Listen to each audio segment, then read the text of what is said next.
नमस्कार, आप देख रहे हैं इंडिया टीवी। आपके साथ मैं हूं पंकज भार्गव। पाकिस्तान ने आज लिखकर दे दिया कि मुल्क फेल हो गया है। यह बात किसी नेता ने नहीं कही, बल्कि सुप्रीम कोर्ट में पाकिस्तान के चुनाव आयोग का कबूलनामा है, या समझ लीजिए हलफनामा है। पाकिस्तान के चुनाव आयोग ने साफ साफ कहा कि मुल्क में ना पैसा बचा है, ना इतनी फोर्स बची है कि दहशतगर्दों से लड़ सके और चुनाव कराया जा सके। पाकिस्तान को लेकर आपने अभी तक बनाना रिपब्लिक, फेल्ड स्टेट जैसी बातें कई बार सुनी होंगी। ये सारी बातें आज ऑफिशियल हो गई। खुद पाकिस्तान ने ही इन पर मुहर लगा दी। शहबाज सरकार ने मान लिया पाकिस्तान फेल हो गया। अब जो बेंच है उन्होंने इलेक्शन कमीशन से पूछा कि आप इलेक्शन क्यों नहीं करा रहे, और इलेक्शन कमीशन ने उसके जवाब में ये कहा कि हमें ये बताया गया है कि पाकिस्तान बहैसियत रियासत कोलैप्स कर गया है। बुनियादी तौर के ऊपर पाकिस्तान एक फेल्ड स्टेट है। आटा खत्म, पैसा हजम, अब छिनेगा एटम बम। हम गरीब आदमी है, क्या करेंगे? शुक्र करेंगे, डाका डालेंगे, क्या करेंगे? ये जो हमें सरकारी थोड़े भी नहीं चाहिए, हमें आटा सस्ता करो। क्यों आटा हमें नहीं मिल रहा है भाई? हम जलील हो रहे, हम किसी को जाने नहीं देंगे। मैं तो यही कहूँगी ये मुल्क का खाना खराब हो जाए, बड़ा गर्क ही हो जाए, कोई भी ना रहे। एक ऐसा मुल्क जिसके पास $10 मिलियन भी नहीं है अपना इलेक्शन करवाने के लिए, क्या उसे एटमी प्रोग्राम जो है वो उसको रखना चाहिए? लॉन्ग रेंज मिसाइल्स प्रोग्राम्स रखने चाहिए। भारत से नफरत में मिट गया पाकिस्तान। हम भूखे रह लेंगे, हम नंगे रह लेंगे, हम नंगे पांव फिर लेंगे। हमारे पास ऐसे मसाले हैं कि ना बिरला जी के मंदिर की घंटी बजेगी, ना हिंदुस्तान में घास उगेगा। जो बात दुनिया पहले ही समझ चुकी थी, पाकिस्तान ने आज उसका हलफनामा खुद जारी कर दिया। पाकिस्तान की शहबाज सरकार ने अपनी ही सुप्रीम कोर्ट में मुल्क की असलियत खोल कर रख दी। पाकिस्तान के चुनाव आयोग ने सुप्रीम कोर्ट में कह दिया कि पाकिस्तान फेल स्टेट है, आतंकवाद बेकाबू है, मुल्क चलने लायक नहीं बचा, इसलिए चुनाव नहीं करा सकते। उन्होंने इलेक्शन कमीशन से पूछा कि आप इलेक्शन क्यों नहीं करा रहे, और इलेक्शन कमीशन ने उसके जवाब में ये कहा कि हमें ये बताया गया है कि पाकिस्तान बहैसियत रियासत कोलैप्स कर गया है। ना हमारे पास $8-10 मिलियन हैं जिससे हम ये इलेक्शन करवा सकें, ना हमारे पास सिक्योरिटी के लिए लोग हैं कि जिनको हम सिक्योरिटी दे सकें, और ना ही कोई ऐसा और हमारा बाकी रह गया है कि जिससे हम कहेंगे ये मुल्क एक फंक्शनल मुल्क है। मैं ये समझता हूँ कि अल्लाह का लाख लाख शुक्र है कि आज ये समात जो है वो लाइव नहीं थी। हुकूमत ये कह रही है कि जनाब यहाँ पे इतना ज़्यादा दहशतगर्दी है कि हम उसे कंट्रोल नहीं कर सकते, यहाँ पर इतना ज़्यादा पैसों का बहरान है कि हम पैसे नहीं दे सकते, और बुनियादी तौर के ऊपर पाकिस्तान एक फेल्ड स्टेट है। कैसा मुल्क जिसके पास $10 मिलियन भी नहीं है अपना इलेक्शन करवाने के लिए, क्या उसे एटमी प्रोग्राम जो है वो उसको रखना चाहिए? क्या उसे लॉन्ग रेंज मिसाइल्स प्रोग्राम्स रखने चाहिए?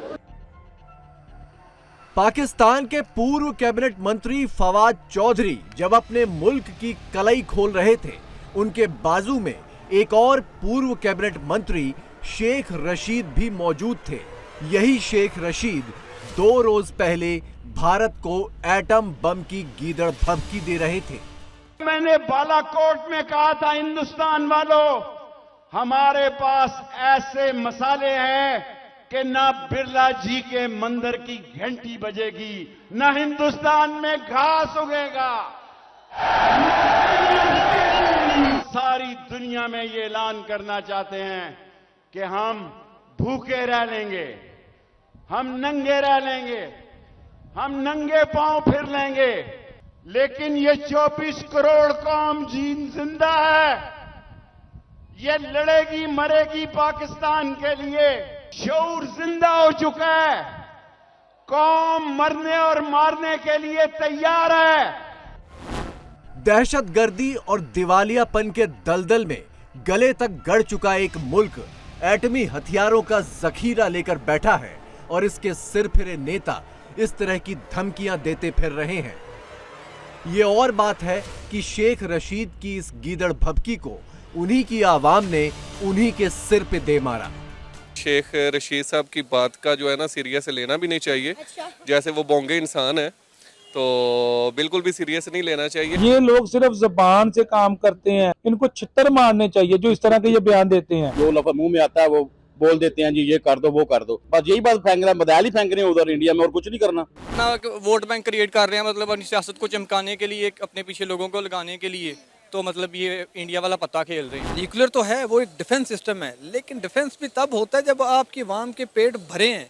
भूखे पेट तो मतलब फौज भी नहीं लड़ सकती। अमेरिका से आ रहा है जनाब जी आपका ये एटॉमिक मिसाइल डिफ्यूज करने वाला बंदा, वो आके सारा कुछ चेक करके गया। घर खाने के लिए कुछ नहीं और दुश्मनों को आंखें दिखा रहे हैं। इधर अवाम, गरीब अवाम गुर्बत और भूख की वजह से मर रही है और हमारे जो सियासतदान है ये मतलब धमकियां लगा रहे हैं। आप यहीं से उसकी ज़हनियत का अंदाजा लगा लें, उसको अपनी शादी का हामी है कि वो होगी। पाकिस्तान के एटम बमों के भविष्य और शेख रशीद जैसे नेताओं की हैसियत के बारे में आपको आगे बताएं, इससे पहले पाकिस्तान का ताजा हाल देख लीजिए। बहुत अफसोस की बात है कि कराची की आवाम ने जो है ना आज सब्सिडाइज फ्रूट के ऊपर ये हाल किया है। रमजान में सस्ते फलों के एक स्टॉल पर लूट मार मच गई। कराची के एक शख्स मुस्तफा हनीफ ने तंगी से बेहाल लोगों की भलाई के लिए ये स्टॉल लगाया था, लेकिन मुल्क का हाल देखकर उसने भी तौबा कर ली। ये जो मंजर आप लोगों ने देखा, ये हमारे फ्रूट स्टॉल का मंजर था, जहाँ पे 10 रुपए किलो के हिसाब से जो है ना फ्रूट जो है वो लोगों को दिया जाता है। और हमने काफी लोगों को समझाया कि देखिए आप लोगों के लिए, हम आप लोगों के लिए खड़े हुए सही है, लेकिन डिसिप्लिन की इतनी कमी देख के बहुत ज्यादा अफसोस हुआ कि लोगों ने एक फ्रूट की थैली के लिए टेंट को फाड़ना जरूरी समझा, मतलब ये करना जरूरी समझा एक फ्रूट की थैली के लिए। ये सिर्फ एक गिफ्ट था जो कि हम लोगों तक पहुंचाना चाहते थे। हसन स्क्वायर पे भी हमें पता चला कि वहां पे सब्सिडी के अंदर जो है वो सब्जियां मिल रही थी, वहां पे भी इसी तरह जो है वो तोड़फोड़ की गई है। हनीफ की तरह ही हम्माद ने भी सस्ते फल, सब्जियां और रोटियों का स्टॉल लगाया था, लेकिन उनके स्टॉल का भी वही हश्र हुआ जो हनीफ के साथ हुआ। स्टॉल शुरू करते वक्त हम्माद पाकिस्तानियों को क्या संदेश दे रहे थे, सुनिए। 10 रुपए की सब्जी है जिसकी मार्केट वैल्यू जो हम देते हैं, अभी मैं आपको दिखाऊंगा भी कि हम क्या क्या चीज़ें डालें, तकरीबन 100-150 एक थैली के अंदर आप, क्योंकि यहाँ पे नहीं 2 इसके अंदर कद्दू लौकी है, अच्छा इसके अलावा 2 इसके अंदर टमाटर हैं, 2 आलू हैं, 2 बैंगन हो गए इसके अंदर और 3-4 इसके अंदर मिर्चियाँ हो गई है। हम चाहते हैं कि हम ये मांगने का कल्चर ख़त्म करें। हर बंदा जो है इस वक्त मांगने पे लगा हुआ है, भीख मांगने पे। हम चाहते हैं हर बंदा इज्जत से खरीदे, ना कि किसी के आगे भीख मांगे। लेकिन इस लूट के मंजर को देखने के बाद हम्माद के नेकी के हौसले पस्त पड़ गए। हमें सिक्योरिटी प्रोवाइड की जाए, क्योंकि बगैर सिक्योरिटी के लिए स्टॉल चलाना नामुमकिन हो गया। हमें सिक्योरिटी प्रोवाइड की जाए, अगर सिक्योरिटी प्रोवाइड नहीं की जाएगी तो हमारे लिए नामुमकिन हो जाएगा कि हम इस महंगाई में सफ़ेद कोई लोगों की हेल्प कर सकें। अगर इसी तरह जत्थे हमारे ऊपर हमलावर होते रहे, फिर हम किस तरह बताएं हम काम करेंगे। रमजान के महीने में पाकिस्तान के हर शहर में आटा समेत खाने पीने की दूसरी चीजों के लिए अफरा तफरी चरम पर है। मुफ्त आटे की अदम फराहमी के बायस इस वक्त रिंग रोड पर पेशावर के शहरी प्रोटेस्ट रिकॉर्ड कर रहे हैं। मुजाहिरीन ने रिंग रोड को हर किस्म ट्रैफिक के लिए बंद किया हुआ है। हम गरीब आदमी है, क्या करेंगे, शुक्र करेंगे, डाका डालेंगे, क्या करेंगे।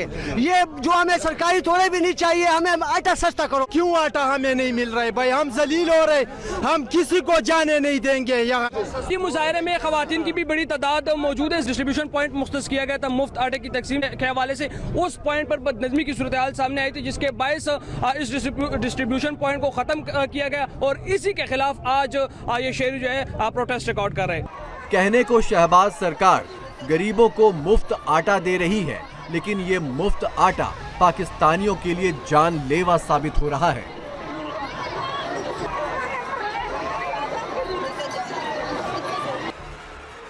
बीते 1 महीने के दौरान खैबर पख्तूनख्वा में भुखमरी से परेशान एक पिता ने अपने 3 बच्चों को मारकर खुदकुशी कर ली। मुफ्त आटे की लाइन में खड़े खड़े पंजाब में एक बुजुर्ग की मौत हो गई। मुफ्त आटे के झगड़े में एक बुजुर्ग महिला की मौत हो गई और मुफ्त आटे के लिए मची भगदड़ में एक बुजुर्ग ने दम तोड़ दिया। भूख और मुफ्त के आटे के चक्कर में 1 महीने में पाकिस्तान में 6 मौत हो चुकी हैं। इतने भीषण हालात में पाकिस्तान की सरकार, फौज और अदालतें कैसे चल रही हैं वो भी देखिए। इमरान खान और फौज में भिड़ंत है, फौज और अवाम में भिड़ंत है, अवाम और सरकार में भिड़ंत है, और अब तो सरकार और सुप्रीम कोर्ट में भी भिड़ंत है।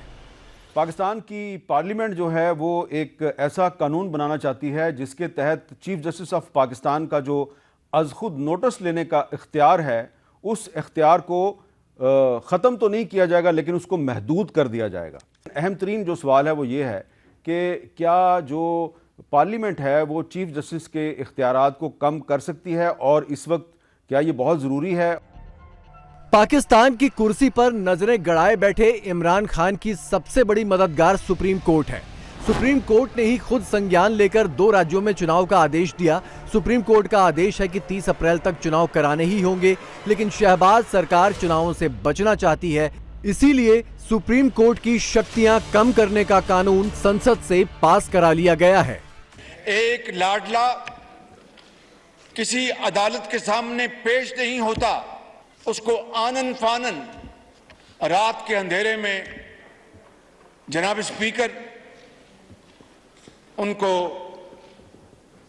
मुख्तलिफ अदालतों से एक्सटेंशन मिलती है।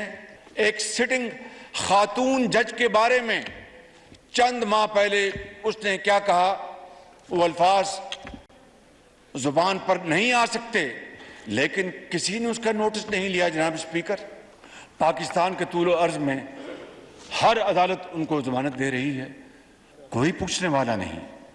जनाब स्पीकर, अगर ये है इंसाफ का निजाम, ये है वो तकड़ी, तो फिर इस मुल्क का खुदा हाफिज है। तो अगर हमने कानून साजी नहीं की तो मुर्ख हमें माफ नहीं करेगा, आने वाली नस्लें में माफ नहीं करेंगी। इसलिए जनाब स्पीकर, आज हमें ये 2 टोक फैसला करना है कि हमने करोड़ों आवाम को रिलीफ दिलाना है या एक लाडले को रिलीफ मिलना चाहिए। शहबाज सरकार के इस दांव से इमरान और उनके समर्थक बौखलाए हुए हैं, क्योंकि उन्हें इस बात का बहुत ज्यादा भरोसा है कि अगर अभी चुनाव हुए तो जीत उन्हीं की होगी। शहबाज शरीफ ने आज ये जल्दी जल्दी में फैसला किया और ये सिर्फ और सिर्फ अदलिया के ऊपर, सुप्रीम कोर्ट के ऊपर प्रेशर डालने के लिए किया।